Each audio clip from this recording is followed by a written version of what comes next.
Hello प्यारे बच्चों, कैसे हैं आप लोग। आशा करती हूँ आप सभी स्वस्थ होंगे और अपनी अपनी परीक्षाओं की तैयारी कर रहे होंगे, क्योंकि अभी आप सभी की वार्षिक परीक्षाएं चल रही हैं। तो इसी क्रम में हम हिंदी का जो सैम्पल पेपर उसको सॉल्व करेंगे, क्योंकि क्लास 6, 7, 8 के बाद 9th एक डिफरेंट आपके लिए पैटर्न लेके आता है। तो वैसे तो हाफ ईयरली में भी आपने इसी पैटर्न में पेपर दिया है, लेकिन फिर भी यहाँ पर किस प्रकार से क्वेश्चंस फॉर्म होंगे, किस प्रकार से ग्रामर के क्वेश्चंस हम सॉल्व करेंगे और किस प्रकार से, क्योंकि सिलेबस आपका पूरा आना है, ठीक है। तो उस हिसाब से आज हम एक सैम्पल पेपर सॉल्व करेंगे, जहाँ पर हम किसी क्वेश्चंस को लेकर चलेंगे वहाँ पर आप वीडियो पॉज करके खुद से भी आंसर लगाएंगे, तभी आपके लिए सैम्पल पेपर हेल्पफुल होगा, ठीक है। आप एकदम से खाली क्वेश्चन और आंसर ना सुने। जब क्वेश्चन मैं यहाँ से बोलूँगी तो आप लोग खुद से वीडियो को पॉज करके उसका आंसर लगाएं, और कितने आंसर आपको, ग्रामर के कितने आंसर आते थे आप ज़रूर कमेंट बॉक्स में मुझे लिखें, ठीक है। तो वीडियो स्टार्ट करते हैं। देखिए, आपको सभी पता है कि जो स्टार्टिंग में है अनसीन पैसेज आएगा, वो आपका 14 नंबर का है, जिसमें आपका गद्यांश है और पद्यांश है। इसके बारे में हम डिस्कस पहले कर चुके हैं जब हम परीक्षा का पैटर्न की बात कर रहे थे। इसमें 3 क्वेश्चंस आप देख रहे हैं, क ख ग, ये एमसीक्यू फॉर्म में आएंगे, ठीक है। और घ और अंगो ये आएंगे 2-2 नंबर की। और जो अनसीन पैसेज के घ और अंगों वाले क्वेश्चन हैं बच्चों, इसमें आप 1 वर्ड और 2 वर्ड और 1-2 लाइन ना लिखें, कम से कम 4 लाइन लिखें, क्योंकि 2 नंबर का प्रश्न है। तो जिस प्रकार क्षितिज के क्वेश्चंस का आंसर लिखते हैं, उसी प्रकार आप ये अनसीन पैसेज के, चाहे वो गद्य हो चाहे पद्य हो, ये घ और अंगों वाले क्वेश्चन जो हैं, आप यहाँ देखिए इसमें भी 3 क्वेश्चन एमसीक्यू हैं। उसके बाद घ और अंगों जो है वो क्या है, एक 2-2 नंबर के क्वेश्चन, तो इनको इसमें आपने अधिक लिखना है, इस बात का ध्यान रखें, नहीं तो आपको नंबर कम मिलेंगे, कट जाएंगे नंबर। सीधे आते हैं डायरेक्ट हम ग्रामर में, क्योंकि ग्रामर 16 नंबर की ग्रामर है। यहाँ पर 20 प्रश्न दिए हैं, उसमें चॉइस है, लेकिन आप अभी यहाँ पर सारे सॉल्व करेंगे। जैसे आप स्क्रीन पर देख रहे हैं, पहला प्रश्न है, अव उपसर्ग से 2 शब्दों का निर्माण कीजिए। पहला प्रश्न देखिए, अव उपसर्ग से 2 शब्दों का निर्माण कीजिए। तो बस इतना सुनते ही आपने भी एक कॉपी और पेन लेनी है, और जल्दी जल्दी, ठीक है। आपने क्वेश्चन पढ़ा, रुके और तुरंत वीडियो को पॉज किया और आपने आंसर बनाए। तो अव प्लस नति, अवनति, मैंने आपको यहाँ पर 2 शब्द बना दिए, आपने अभी बना लिए होंगे, ठीक है। अवनति ये पहला है, और दूसरा है अवशेष, ठीक है। तो ये 2 शब्द हो गए अव उपसर्ग से। अब इसके बाद अगला प्रश्न है, दुराचार शब्द में प्रयुक्त उपसर्ग और मूल शब्द अलग कीजिए। दुराचार जो शब्द है, इसमें से उपसर्ग और मूल शब्द अलग करना है। तो आप वीडियो को पॉज कीजिए और आंसर बताइए। तो इसमें दुर क्या है, उपसर्ग है, और आचार मूल शब्द है, आचार मूल शब्द है, ठीक है। दूसरे क्वेश्चन 2 ख भी हमारा हो गया है। अगला प्रश्न है, झगड़ालू में कौन सा प्रत्यय है। वीडियो को पॉज करेंगे, आंसर लिखेंगे सब लोग। प्रत्यय और उपसर्ग किसे कहते हैं पता है ना। उपसर्ग किसे कहते हैं, उपसर्ग किसे कहते हैं, वह शब्दांश जो किसी मूल शब्द के प्रारंभ में लगते हैं उन्हें उपसर्ग कहते हैं, और वह शब्दांश जो किसी मूल शब्द के अंत में लगते हैं या पीछे लगते हैं उन्हें प्रत्यय कहते हैं, ठीक है। ये तो सबको पता है ना। तो प्रश्न है, झगड़ालू में कौन सा प्रत्यय है, यानी कि आपको मूल शब्द भी पता होना चाहिए, तब आप प्रत्यय बता पाएंगे। तो झगड़ालू में मूल शब्द है झगड़, ठीक है, झगड़, और जो प्रत्यय है वो क्या है, आलू। वीडियो को पॉज करके आप खुद भी आंसर लगाएंगे, उसके बाद आंसर देखेंगे कि आपके कितने सही हो रहे हैं। अगला प्रश्न है, स्वतंत्रता। स्वतंत्रता शब्द में उपसर्ग और प्रत्यय अलग अलग करके लिखने हैं। स्वतंत्रता शब्द में प्रयुक्त उपसर्ग भी है, प्रत्यय भी और मूल शब्द भी अलग अलग करके लिखना है। देखो, स्वतंत्रता अपने आप ही दिख रहा है, तो इसमें क्या है, स्व उपसर्ग है, तंत्र मूल शब्द है, और ता है ना, स्वतंत्रता, ता प्रत्यय है, ठीक है। तो उसका विग्रह क्या हो गया, स्वतंत्रता। ये स्व उपसर्ग है, तंत्र मूल शब्द है, और ता प्रत्यय है। अब उपसर्ग और प्रत्यय से और कैसे प्रश्न बन सकते हैं कि उपसर्ग किसे कहते हैं, प्रत्यय किसे कहते हैं, ये मैंने आपको बता दिया। उपसर्ग कितने प्रकार के होते हैं, 3 प्रकार के होते हैं, हिंदी, संस्कृत और विदेशी या आगत उपसर्ग। प्रत्यय 2 प्रकार के होते हैं, तद्धित प्रत्यय और कृत प्रत्यय। कृत प्रत्यय वह प्रत्यय होते हैं जो कृत प्रत्यय यानी कि धातु से बनेंगे, धातु के मूल से, क्रिया से जो बने होंगे शब्द, वो कृत प्रत्यय। और तद्धित क्या होंगे, संज्ञा, सर्वनाम, विशेषण आदि से बनने वाले शब्दों को प्रत्यय से जो बनेंगे वो तद्धित प्रत्यय होंगे, ठीक है। अब हमारा है अगला जो प्रश्न है वो समास से है। समास कितने होते हैं, समास के कितने अर्थ हैं, ये सब आप रिकॉल करते रहें। समास का अर्थ होता है संक्षिप्त, समास किसे कहते हैं परिभाषा पता है, और समास के कितने भेद हैं, 6 भेद हैं, ठीक हो गया। अब बढ़ते हैं प्रश्न पे। पहला प्रश्न है, धर्म विमुख। इस समस्त पद का विग्रह करके समास का नाम लिखना है। तो धर्म विमुख, इसका विग्रह भी करना है। पहले आप इसको वीडियो को पॉज करके आंसर लगाइए। तो धर्म विमुख का जो विग्रह होगा वो है धर्म से विमुख, कहते हैं ना, विमुख हो जाना, जैसे आप लोग कहीं ना कहीं अच्छाइयों से, संस्कृति से, संस्कारों से विमुख हो रहे हैं, मतलब कि वहाँ से मुंह हटा लेना या वहाँ से दिशा भटक लेना। तो धर्म से विमुख, क्या उसका विग्रह हुआ? धर्म से विमुख। अब ऐसा विग्रह हो रहा तो समास कौन सा होगा इसमें? क्योंकि कारक चिन्हों का प्रयोग हो रहा है, तो समास कौन सा है? तत्पुरुष समास। ठीक है, तो धर्म विमुख, धर्म से विमुख, और समास कौन सा है? तत्पुरुष। आपको लिखना भी आना चाहिए, क्योंकि जो आपकी जो ग्रामर है वो एमसीक्यू फॉर्म में नहीं, वो आंसरिंग फॉर्म में है। इस प्रकार से वन वर्ड वन सेंटेंस, अगर आपके आंसर में स्पेलिंग मिस्टेक होगी तो आपके मार्क्स कट जाएंगे। इसलिए तत्पुरुष लिखना भी सीखें कि इसी प्रकार लिख रहे हैं आप लोग। अगला प्रश्न है चक्रपाणी, चक्रपाणी समस्त पद में कौन सा समास है? तो आप इसको विग्रह भी करें। यहाँ पे क्वेश्चन तो सिर्फ इतना ही है कि कौन सा समास है, चक्रपाणी में कौन सा समास है, पहले विग्रह। तो चक्र हाथ में है जिसके, अर्थात पाणी माने होता है हाथ, तो उसका विग्रह क्या होगा? चक्र हाथ में है जिसके, अर्थात श्री कृष्ण या अर्थात विष्णु। ऐसा अर्थात तक के जब आते हैं तो कौन सा समास होता है? बताइए कौन सा समास होता है? उसको लिखना भी आना चाहिए, बहु ब्रीहि समास।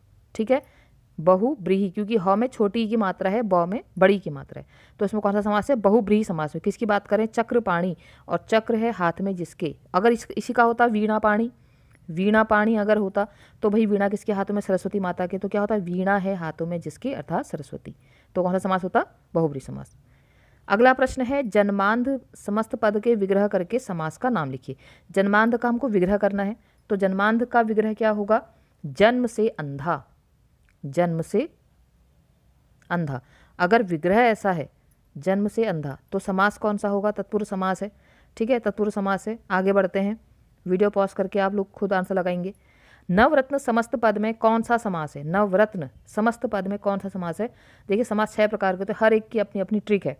तो जिसका प्रथम पद संख्या होता है, देखो नव माने 9, नव माने 9, तो 9 में ये प्रथम पद संख्या है।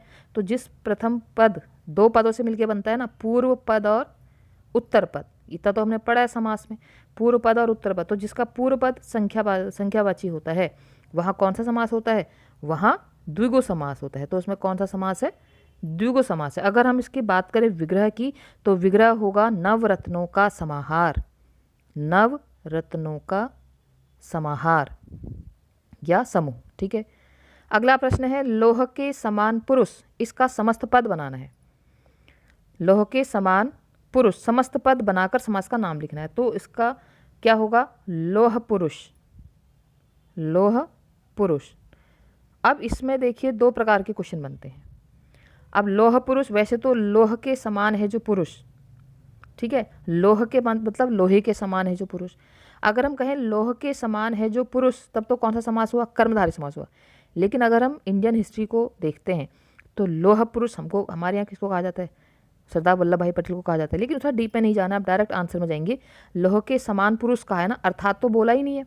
अर्थात बोला होता, यहाँ पे तो हमको दिया है कि लोह के समान पुरुष, तो पुरुष कैसा है? जो लोहे के समान है, तो विशेषण विशेष्य है, तो कौन सा समास होगा? कर्मधारय समास होगा। अब लिखना भी आना चाहिए, है ना, कर्मधारय समास। ठीक है, ये हो गया इसका आंसर। अगले जो प्रश्न है 5, ये है वाक्य भेद पर आधारित। अब इससे और कैसे प्रश्न बन सकते हैं? वाक्य किसे कहते हैं? वाक्य के कितने अंग हैं? वही कितने अंग हैं? 2 अंग हैं। कौन कौन से? उद्देश्य और विधेय। ठीक है, उद्देश्य और विधेय। और क्या प्रश्न बन सकते हैं कि अर्थ के आधार पर वाक्य के कितने भेद हैं? 8 भेद हैं। वो 8 के नाम आपको आने चाहिए। अब आते हैं कि जो यहाँ पर हमको मिले हैं प्रश्न। प्रश्न पहला क्या है? आपकी यात्रा मंगलमय हो, प्रस्तुत वाक्य का अर्थ की दृष्टि से वाक्य भेद बताइए। आपकी यात्रा मंगलमय हो, तो हम वीडियो पॉज करके आप आंसर बताइए, रुकिए बताइए। ठीक है, आपने नोट कर लिया। तो आपकी यात्रा मंगलमय हुई, क्या है? इच्छावाचक है। ये कौन सा वाक्य है? इच्छावाचक है। तो ये आपको लिखना भी आना चाहिए। ठीक है, इच्छावाचक। अगला है हो सकता है कि राधा आए, हो सकता है कि राधा आए, तो ये कौन सा वाक्य होगा? इसका क्या करना है? प्रस्तुत वाक्य को प्रश्नवाचक वाक्य में बदलना है। तो प्रश्नवाचक कैसे बनेगा? हो सकता है कि राधा आए, इसका प्रश्नवाचक होगा क्या राधा आएगी, क्या राधा आएगी। ठीक है, प्रश्न देखते रहें और सॉल्व करते रहें, और फिर उसके बाद देखें कि आपके आंसर सही हो रहे हैं नहीं हो रहे। अगला प्रश्न है क्या यह अनुकरणीय उदाहरण नहीं था? इस वाक्य को निश्चयवाचक कह रहे हैं, निश्चयवाचक नहीं, क्या बोलेंगे इसको? विधानवाचक। ठीक है, विधानवाचक भी कह सकते हैं, विधानवाचक। निश्चयवाचक कुछ नहीं था, निश्चयवाचक की जगह विधानवाचक याद रखेंगे। क्या यह अनुकरणीय उदाहरण नहीं था, यह प्रश्नवाचक में है, तो इसका विधानवाचक क्या होगा, यह एक अनुकरणीय उदाहरण था, यह हट जाएगा, नहीं भी हट जाएगा, यह एक अनुकरणीय उदाहरण था। हमको निश्चयवाचक यानी कि यहाँ पे लिखा है ना, यहाँ पे क्या लिखा है, निश्चयवाचक, ये निश्चयवाचक नहीं, ये वही है, विधानवाचक ही है।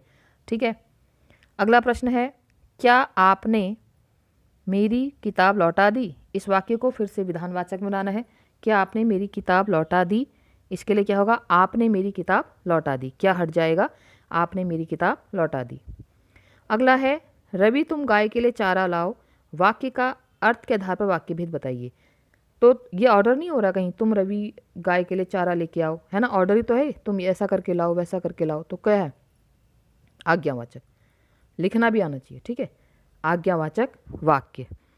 आगे बढ़ते हैं, आगे जो प्रश्न है वो है अलंकार से संबंधित। पहला है, मंगत को देख देत पट बार बार है। मंगन को देख देत पट बार बार है, इसमें कौन सा अलंकार है, देखिए इसमें आप ध्यान से देखेंगे तो ये बार बार देखकर इसको यमक ना समझें। क्यों ना समझें, क्योंकि जब बार और बार, इन दोनों बार का मीनिंग अलग होता तब ये यमक होता, तो यमक तो नहीं है। ठीक है, यमक नहीं है, तो क्या है, इस पट के यहाँ पर दो अर्थ हैं, एक का अर्थ है दरवाजा, दरवाजा, और एक का अर्थ है वस्त्र। तो जब एक शब्द में एक से अधिक अर्थ चिपके होते हैं तो चिप का मतलब होता है श्लेष, श्लेष का अर्थ ही क्या होता है, चिपकना। तो कौन सा अलंकार है, पहले में मंगन को देख देत पट बार बार, श्लेष अलंकार है। ठीक है, अब अलंकार से और प्रश्न क्या बन सकते हैं कि अलंकार का अर्थ क्या है, अलंकार का अर्थ है आभूषण, गहना। अलंकार किसे कहते हैं, अलंकार के कितने भेद है, अलंकार के दो भेद हैं, शब्दालंकार और अर्थालंकार। आपके सिलेबस में कौन से हैं, शब्दालंकार, और शब्दालंकार के कितने भेद हैं, तीन भेद हैं। कौन कौन से, अनुप्रास, यमक, श्लेष, ये तीन भेद आपके उसमें है। ठीक है, अब अगला है, काली लहर कल्पना काली, इसमें कौन सा अलंकार है, काली लहर कल्पना काली। अब इसमें क्या है, काली लहर कल्पना काली, इसमें प्रस्तुत पंक्ति में काली शब्द दो बार आया है, आया है, हाँ आया है, काली लहर कल्पना काली। तो काली शब्द दो बार आए, लेकिन दोनों बार इसके अर्थ अलग अलग हैं। एक तो काली लहर मतलब काली मामई अंधेरी रात की बात की जा रही है, और एक काली किसकी बात की जा रही है, अंग्रेजों के द्वारा जो वहाँ पर अत्याचार किए जा रहे हैं। ये कैदी कैदी कोकिला वाली पंक्ति की वहाँ से कविता से पंक्ति है, तो इसमें कौन सा अलंकार होगा, देखो दोनों काली के अर्थ अलग हैं, तो कौन सा अलंकार है, यमक अलंकार है। ठीक है, अगला प्रश्न है, हिल हरित रुधिर रहा है झलक, ये भी आपके पाठ्य पुस्तक से है। हिल हरित, रुधिर माने बताया था रक्त, हिल हरित रुधिर रहा है झलक, तो इसमें कौन सा अलंकार है, क्योंकि इसमें आवृत्ति हो रही है ह वर्ण की आवृत्ति हो रही है, तो कौन सा अलंकार है इसमें, हिल हरित रुधिर रहा है झलक, अनुप्रास अलंकार है। ठीक है, नोट करते हुए चलेंगे। अगला है, जेते तुम तारे तेते नभ में न तारे हैं, देखो तारे आ रहा है, यहाँ पर भी तारे आ रहे हैं। इसका जो मीनिंग है वो ये है कि हे ईश्वर, जितने तुमने तार दिए हैं उतने तो इस आसमान में भी तारे नहीं हैं, तो कौन सा अलंकार हुआ, यमक अलंकार हुआ। ठीक है, बढ़ते हैं आगे। अगला है, दूरी भजत प्रभु पीठी दे गुण विस्तारन काल, प्रगटत निर्गुण निकट रही चंग रंग भूपाल। इस पंक्ति में क्या हो रहा है, यहाँ पर गुण का अर्थ गुण और धागा है, निर्गुण का अर्थ गुण रहित और धागे से रहित है, तथा भूपाल का अर्थ राज और ईश्वर है। यहाँ पर शब्दों का अलग अलग अर्थ है, एक शब्द में कई सारे अर्थ लगे हुए हैं। ठीक है, तो यहाँ पर क्या है, श्लेष अलंकार है। एक बार आप अच्छे से इसको देखिए, जो गुण है ये है पहला वाला गुण, इसमें गुण विस्तारत, यहाँ पर गुण का अर्थ गुण और धागा है, दो हैं, एक तो गुण है एक का अर्थ, एक का अर्थ है धागा।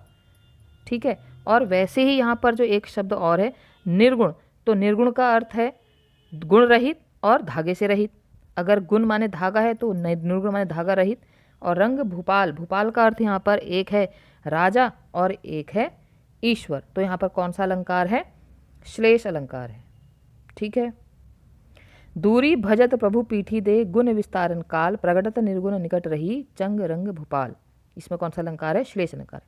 अगला है, आपके पास सीन पैसेज आएगा जो 30 अंकों का, इसमें क्या है, आपके क्वेश्चन आंसर भी इसमें है। ये आपके सारा क्षितिज वाले जो हैं वहाँ से आ रहा है, क्षितिज और कृतिका से आ रहा है।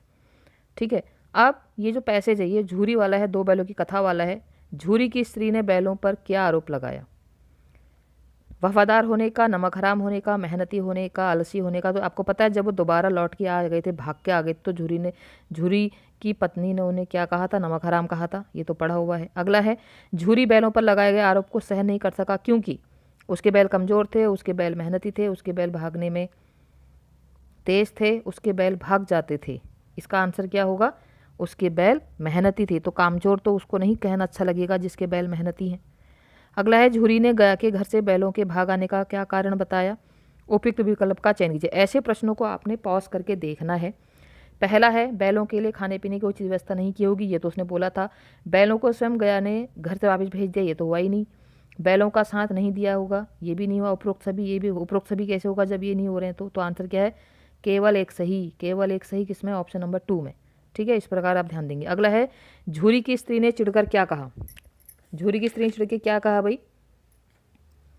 यहाँ पर जब उसके भाई के बारे में बात हो रही थी कि उसने खाने को अच्छा नहीं दिया, तो झूरी की स्त्री चिढ़ गई और उसने क्या कहा कि वे खिलाते हैं तो जमकर काम भी करवाते हैं। ये उसने कहा कि मेरे गांव वाले या मेरे मायके वाले अगर खिलाते हैं तो काम भी करवाते हैं, ये उसने बोला। अगला है, कथन और कारण है। कथन है कि झूरी की स्त्री ने बैलों को नमक हराम कहा। ठीक है, हाँ कहा। बैलों ने एक दिन काम नहीं किया और भाग गए, क्या कथन और इसलिए कहा? कारण और कथन सही है। उन्होंने क्यों कहा ऐसा? बैलों ने एक दिन काम नहीं किया और भाग गए। अब झूरी की स्त्री ने बैलों का नमक हराम कहा क्योंकि बैलों ने एक दिन काम नहीं किया और भाग आ गए। ठीक है, तो यहाँ पर दोनों और ये दोनों सही हैं, क्योंकि झूरी की स्त्री के अकॉर्डिंग तो यही था ना। झूरी की स्त्री को यही लगा कि ये नमक हराम है क्योंकि एक दिन भी उन्होंने काम नहीं करा और भाग के यहाँ आ गए, तो कथन और कारण दोनों सही हैं। ठीक है, अब आते हैं हमारे क्वेश्चन आंसर वाले, जो कौन से आएंगे? भी क्षितिज गद्दी के आएंगे। देखो, पहला प्रश्न है, पंखों पर सवार सांवले सपनों का हुजूम किसे और क्यों कहा गया है? सांवले सपनों याद की चैप्टर से है। सांवले सपनों याद की पाठ के आधार पर बताइए। तो पंखों पर सवार सांवले सपनों का हुजूम किसको कहा है? प्रसिद्ध पक्षी विज्ञानी सालिम अली को कहा है। सालिम अली लिखना आना चाहिए, आप लोग सालिम अली गलत लिखते हैं, सालिम अली। इससे क्या होगा ना बच्चों, आप प्रश्न का उत्तर सही लिखेंगे लेकिन मात्राओं की त्रुटियां करेंगे तो आपके मार्क्स कट जाएंगे। सालिम अली, अली ऐसे लिखना, कुछ बच्चे छोटी की मात्रा लगाते हैं, गलत है।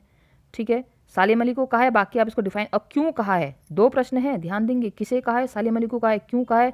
फिर वही आपने लिख देना भाई, पक्षियों के पीछे रहे जीवन भर, शांत घाटी, ये सब बहुत सारी चीज़ें आपने इसमें लिख देनी है, नया प्रश्न नहीं है। अगला है, बेगम साहिबा का स्वभाव कैसा था? उन्होंने अपने बच्चों और महादेवी जी को किस प्रकार के संस्कार दिए थे? मेरे बचपन के दिन पाठ के आधार पर लिखिए। ये बेगम साहिबा, ये जो प्रश्न है ना बच्चों, ये यहाँ पर यह दिखाता है कि उस समय, लेखिका कहती है ना कि आजकल के समय में वो दिन तो स्वप्न जैसे लगते हैं, क्योंकि धार्मिक सांप्रदायिकता जैसी जो बातें थी, क्योंकि वहाँ आपने देखा था एक ही कंपाउंड में रहते थे और किस प्रकार से दोनों के त्यौहार आपस में मनाते थे। तो यहाँ पर आपको वही लिखना कि बेगम साहिबा का स्वभाव कैसा था। वो महादेवी वर्मा की जो माँ थी उनको बीबी जी कहती थी और उनके लिए सारे कपड़े देती थी और उनके बच्चे का नाम मनमोहन भी उन्होंने रखा था। ये सारी चीज़ें आप यहाँ पर रखेंगे। और उन्होंने अपने बच्चे और महादेवी जी को किस प्रकार के बहुत अच्छे संस्कार दिए। कभी भी उन्होंने राखी भी मनाई है ना, मुस्लिम महिला होते, मुस्लिम परिवार से होते, राखी भी मनाई और मुहर्रम में उनके लिए भी कपड़े बनाए जाते। तो इस प्रकार आपको यहाँ पर डिफाइन करना है। लेकिन याद रखेंगे 2 नंबर का प्रश्न है तो बहुत ज़्यादा कहानी नहीं लिखनी है, पॉइंट में आंसर लिखना है। पॉइंट 1 2 3 4 पॉइंट आप लिख देंगे शॉर्ट, उससे आपको मार्क्स मिलेंगे, क्योंकि 3 घंटे के अंदर हमको पूरा पेपर करना है, कहानी नहीं बनानी है। अगला प्रश्न है, प्रेमचंद के फटे जूते पाठ में लेखक ने प्रेमचंद के माध्यम से देश के महान लेखकों की किस दशा पर प्रकाश डालने का प्रयास किया है? मैंने आपको बताया था कि पहले समय के जो लेखक होते थे उनका कार्य होता था समाज को जागरूकता देना, समाज में जागरूकता लाना, समाज को यथार्थवाद के चित्रण कराना। ये नहीं करना कि वो फेमस हो, ये नहीं करना कि उनकी प्रसिद्धि हो। इसीलिए आप देखते हैं, हम जब कोई पुराने राइटर के विषय में पढ़ते हैं, हमने अभी तक इतने लेखक पढ़े अपनी पुस्तक में, किसी ने एग्जैक्ट अपने, जैसे कबीर की बात ले लो, तुलसीदास की बात, एग्जैक्ट हमको उनके जन्म काल मृत्यु काल का पता नहीं चलता, उनकी शिक्षा का पता नहीं चलता है। क्यों? क्योंकि उनका उद्देश्य अपनी ख्याति, अपनी प्रसिद्धि प्राप्त करना नहीं था। उनका जो उद्देश्य था वो था देश में जागरूकता लाना। तो प्रेमचंद के फटे जूते, लेखक ने प्रेमचंद के माध्यम से देश के महान लेखकों की किस दशा का, भाई उस समय आपको पता है प्रेमचंद की कई रचनाओं को अंग्रेजों ने जला भी दिया था। तो यहाँ पर उन्होंने महान लेखकों की जीवन की विडंबना, एक अच्छा शब्द आप यहाँ पे लिख सकते हैं, क्योंकि आप लोग अब बोर्ड में जाने वाले हैं 10th में। विडंबना को स्पष्ट करता है। भारत के महान लेखकों को मान सम्मान तो बहुत मिलता था लेकिन अर्थ नहीं मिलता था। अर्थ बोले तो पैसा नहीं मिलता था। वे अपने लेखन कार्य से ठीक ठाक आजीविका भी नहीं कमा पाते थे। इस प्रकार स्पष्ट है कि भारत के महान लेखकों की आर्थिक दशा बहुत कमजोर है। लेखक ने प्रस्तुत पाठ में प्रेमचंद के माध्यम से उनकी इसी दयनीय दशा पर प्रकाश डाला है। ठीक है, बढ़ते हैं आगे। अगला प्रश्न है, लहासा की ओर पाठ में लेखक ने तिब्बत की किन विशेषताओं को उल्लेख किया। ये तो बहुत ही ईजी क्वेश्चन है ना, कि वहाँ जाति पाति छुआछूत पर्दा पर्दा जैसी सामाजिक बुराई नहीं थी। भारत की तुलना में वहाँ स्त्री की स्थिति बहुत अच्छी थी। यहाँ यात्रियों के आराम और सुविधा का ध्यान रखा जाता था। 4 पॉइंट हो गए। ठीक है, 4th पॉइंट है, भिखमंगों का वेश होने पर भी ठहरने के लिए अच्छी स्थान मिल जाता था। समाज में अपरिचित अतिथियों का सेवा सत्कार भी होता था। अब आप चाहें तो इसमें ये भी लिख सकते हैं, जो हथियार का कानून वाला जो एक पॉइंट छूटा है वो भी आप लिख सकते हैं। अब आगे आते हैं भाई, कविता वाला है, क्षितिज की पद्य खंड से क्या अंतरिक्ष में गिर गई सारी गेंदें, कौन सा है, बच्चे काम पे जा रहे हैं से है। तो पहला प्रश्न है, कवि के अनुसार बच्चों के लिए किन किन मुख्य सुविधाओं का होना आवश्यक है। मदरसे मैदान, बगीचे आंगन, रंगीन किताबें, गेंदें। तो लास्ट ऑप्शन क्या है, ये सभी। हाँ, तो ये सभी इसका आंसर होगा। अगला है, मदरसों की इमारतें ढहने पंक्ति के माध्यम से कवि क्या कहना चाहते हैं। भाई ये कहना चाहते हैं कि विद्यालय नष्ट होना एक बाल मजदूरी की त्रासदी है। त्रासदी का मतलब क्या होता है ना, विडंबना, ट्रेजेडी, जिसको आप बोलते हैं ट्रेजेडी। तो विद्यालय नष्ट होना वह बाल मजदूरी एक त्रासदी है, मतलब ये तो एक ट्रेजेडी है कि विद्यालय नष्ट हो गए, तभी बच्चे कहाँ जा रहे हैं, काम पर जा रहे हैं। तो ये कहना चाहते हैं उसके माध्यम से। अगला प्रश्न है, कथन और कारण है। कथन है, छोटे छोटे बच्चे काम पर जा रहे हैं। कथन, कारण, बच्चों के खेलने की सारी गेंदें नष्ट हो गई हैं। कथन तो सही है कि काम पे जा रहे हैं, लेकिन कारण ये नहीं है कि गेंदें नष्ट हो गई। कारण तो आप जानते हैं ना, कारण कुछ और है। तो क्या होगा इसका आंसर, ऑप्शन नंबर ग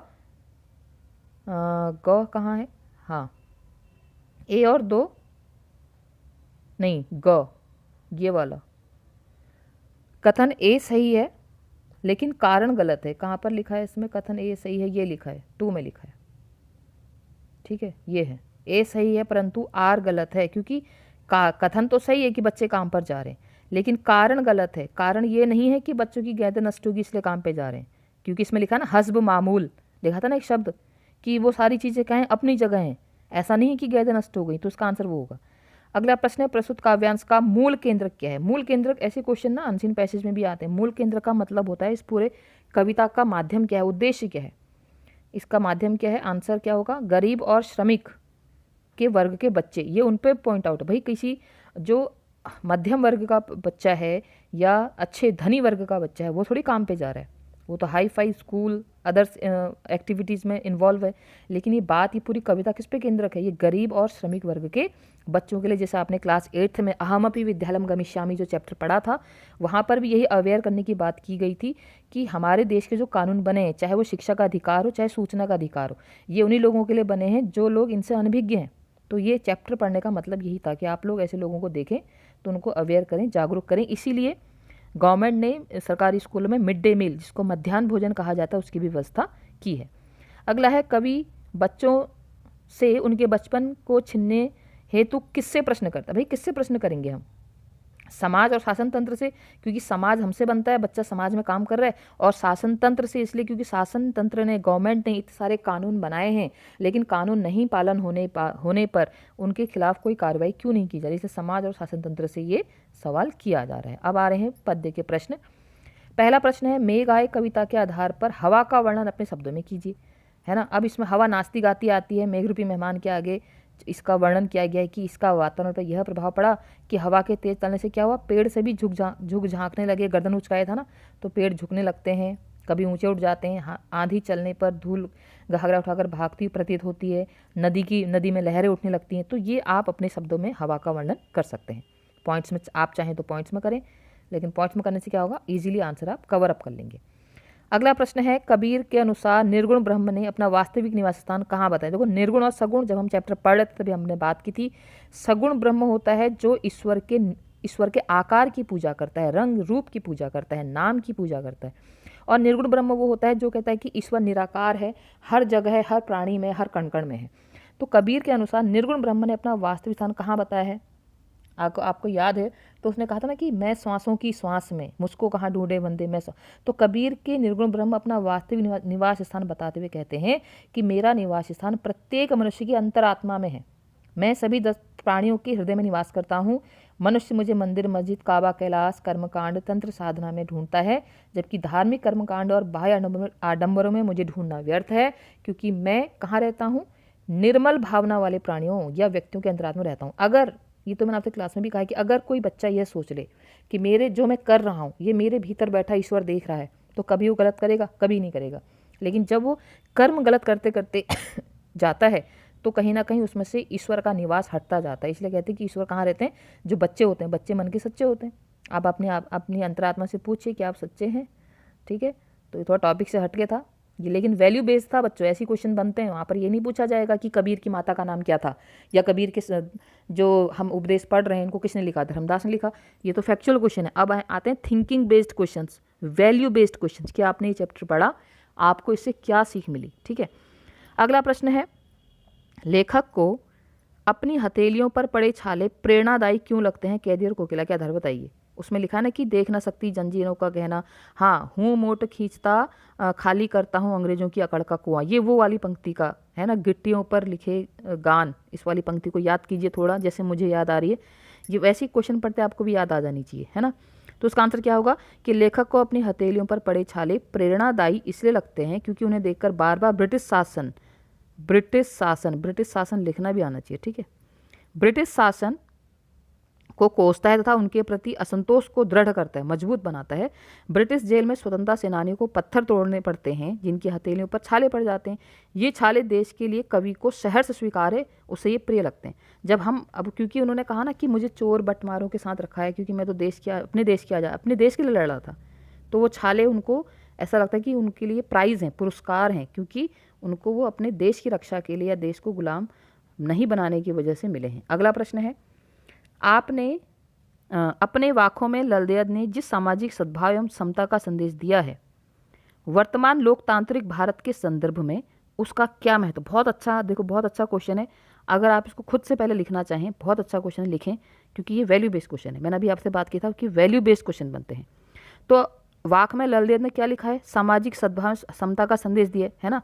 समखा तभी होगा संभावी खुलेगी सांकल बंद्वार की, है ना। मुझको थल थल में बसता है शिव ही भेद ना करके हिंदू मुसलमान। तो उनके 4 वहाँ पर वाक हमने पढ़े हैं और चारों में उन्होंने कहीं ना कहीं सामाजिक सद्भाव का संदेश दिया है। तो वर्तमान लोकतांत्रिक भारत में उसका क्या महत्व? देखो आज हम अगर देखें, हमारी अगर राजनीति शक्ति को हम देखते हैं हमारे समाज में, तो या गरीबी अमीरी की जो भेदभाव देखते हैं या जातिगत धर्मगत भेदभाव ना देखते हैं, तो हमारे देश को जो रोक रहा है विकसित होने से, तो वो यही तो रोक रहा है। तो आज की व्यवस्था में, सामाजिक व्यवस्था में कहें तो आप इसको ऐसे पॉइंट पर लिख सकते हैं कि किसी भी सामाजिक व्यवस्था का स्वरूप, उसका अस्तित्व मूलतः सामाजिक सद्भाव समता पर ही निर्भर करता है ना। आप मानो परिवार में अगर 5 लोग रहते हैं, अगर पांचों के पॉइंट ऑफ व्यू किसी चीज़ को लेकर अलग होंगे, तो पांचों लोग परिवार में एक तरह से काम नहीं कर पाएंगे, जिससे क्या होगा, परिवार ग्रो नहीं करेगा। उसी प्रकार समाज भी होता है, जिसे अपनाने की प्रेरणा ललदेद द्वारा अपने वाक्यों में दी गई है। वर्तमान लोकतांत्रिक भारत में इस विचार को महत्व और भी बढ़ जाता है क्योंकि लोकतंत्र में जनता और उसकी आशा आकांक्षा ही सर्वोपरि है ना। हमने कहा कि लोकतंत्र मतलब जनता का, जनता के लिए, जनता के द्वारा शासन, लेकिन तब होगा कि जब जनता एकजुट होगी। तो इसको, ये वैल्यू बेस्ड क्वेश्चन, इसको अच्छे से लिखना आप, ठीक है। अगला आता है कृतिका के क्वेश्चन। देखो 4 नंबर का एक क्वेश्चन होगा, तो इसमें आपको 1 पेज पूरा भरना है, 1 पेज पूरा भरना है, याद रखेंगे। पहले आप रनिंग में लिखिए, बता रखा आपको, फिर आप पॉइंट में लिखिए, लास्ट में फिर रनिंग में लिखिए, तब आपको 4 नंबर मिलेंगे। पहला प्रश्न है, लेखिका की माँ परंपरा का निर्वाह न करते हुए भी सबके दिलों पर राज करती थी। इस कथन के आलोक में मेरे संग की औरतें पाठ में वर्णित लेखिका की माँ की विशेषता, ये वही माँ है भाई जो बहुत दुर्बल सी, कमज़ोर है, और जिसमें लेखिका कहती है कि मेरी माँ सामान्य माँ नहीं थी। देखो सामान्य माँ क्या करती, ले बेटा खाना खा ले बेटा ये, लेकिन वो सामान्य माँ नहीं थी। अब इनके बारे में हम थोड़ा पहले तो हम थोड़ा रनिंग में लिखेंगे। रनिंग में क्या लिखेंगे कि लेखिका की माँ भारतीय परंपराओं माओ जैसी नहीं थी, लेकिन फिर भी सबके दिलों में राज करती थी। इस संदर्भ में उनके व्यक्ति की निम्न विशेषताएं हैं। नंबर 1, वे सहाबी खानदान से आई थी जिससे सभी प्रभावित थे, क्योंकि लेखिका के नाना अंग्रेजों को अच्छे से जानते थे, इसलिए लेखिका की जो माँ थी उनका बहुत यश था।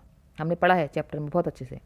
दूसरा पॉइंट, वे सुंदर और शांत स्वभाव की थी। तीसरा, वे स्वतंत्रता आंदोलन के लिए कार्य करती थी। चौथा, वे संगीत और पुस्तक प्रेमी थी। इन्हीं कारणों से घर में अंदर बाहर उनका बहुत सम्मान था। चौथा सबसे इंपॉर्टेंट, वो सबके राज अपने तक सीमित रखती थी, है ना। आज सबसे बड़ी प्रॉब्लम समस्या क्या है कि हमसे कोई अपना दुख बांटता है और हम उसके दुख का हर जगह जगह जाकर इस प्रकार से बीज बोते हैं कि उसके दुखों की सीमा हम कम तो नहीं कर सकते, लेकिन उसके दुखों का मजाक बना देते हैं। तो सबसे बड़ी अच्छी बात ये थी कि वह क्या करती थी, वो दूसरों के गुप्त बातों को गुप्त रखती थी, अपने तक सीमित रखती थी, किसी से कहती नहीं थी। तो ये सारे पॉइंट लिखेंगे। अगला प्रश्न है, रीढ़ की हड्डी पाठ एकांकी में लेखक ने किस समस्या को उठाया तथा वे समस्याएं आज हमें किस रूप में दिखती हैं, अपने शब्दों से स्पष्ट कीजिए, है ना। तो किस समस्या को हम वो दर्शाया है, स्त्री शिक्षा। स्त्री शिक्षा दिखाया भाई, क्योंकि यहाँ पर शादी इसीलिए टूट जाती क्योंकि वह अधिक पढ़ी लिखी है, स्त्री शिक्षा पर दिखाया। और सफ़ेद पोष लोगों की रूढ़िवादिता की समस्या को उठाया। सफ़ेद पोष बोले तो ऐसे लोग जो धनी हैं, उच्च वर्ग के हैं, शिक्षित हैं, जो बहुत समाज के बहुत उच्च वर्ग से हैं और समाज में ऐसे चीज़ों में प्रतिभाग करते हैं कि समाज में स्त्री को बढ़ावा देना चाहिए, लेकिन वास्तव में उनका सोचना ऐसा है। तो रूढ़िवादी सोच, स्त्री शिक्षा, इस पर दिखाया गया है। इसको आप फिर डिफाइन करेंगे।